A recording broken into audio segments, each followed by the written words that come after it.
आपल्या R medical Marathi चॅनलमध्ये आपल्या सर्वांचं स्वागत आहे। तर आज आपण घेऊन आलेलो आस्कोटेक्स डी या सिरपबद्दल पूर्ण माहिती। त्यामध्ये आपण त्याचे युजेस पाहणार आहोत, त्याचे साइड इफेक्ट पाहणार आहोत। ही सर्व माहिती आपण या व्हिडिओमध्ये पाहणार आहोत। तर व्हिडिओ शेवटपर्यंत पहा। व्हिडिओ आवडल्यास व्हिडिओला लाईक करा आणि अशीच माहिती पाहण्यासाठी आपल्या चॅनलला सबस्क्राईब करा। तर चला तर मित्रांनो, आजचा व्हिडिओ स्टार्ट करू।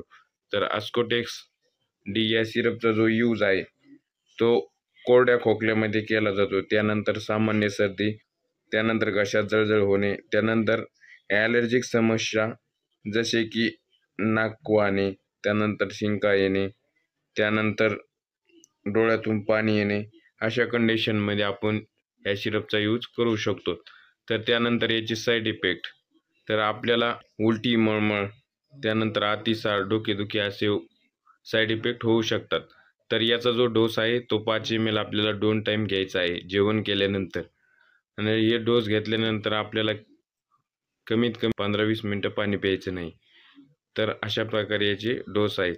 त्यानंतर याची जी प्राइस आहे ती ₹150 आपल्याला हे 100 ml ची बॉटल कुठल्याही मेडिकल स्टोअरवर सहज अवेलेबल आहे।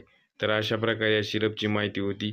तर आपल्याला माहिती कशी वाटली कमेंटमध्ये कळवा। माहिती आवडल्यास व्हिडिओला लाईक करा आणि अशीच माहिती पाहण्यासाठी आपल्या चॅनलला सबस्क्राईब करा। तर धन्यवाद मित्रांनो।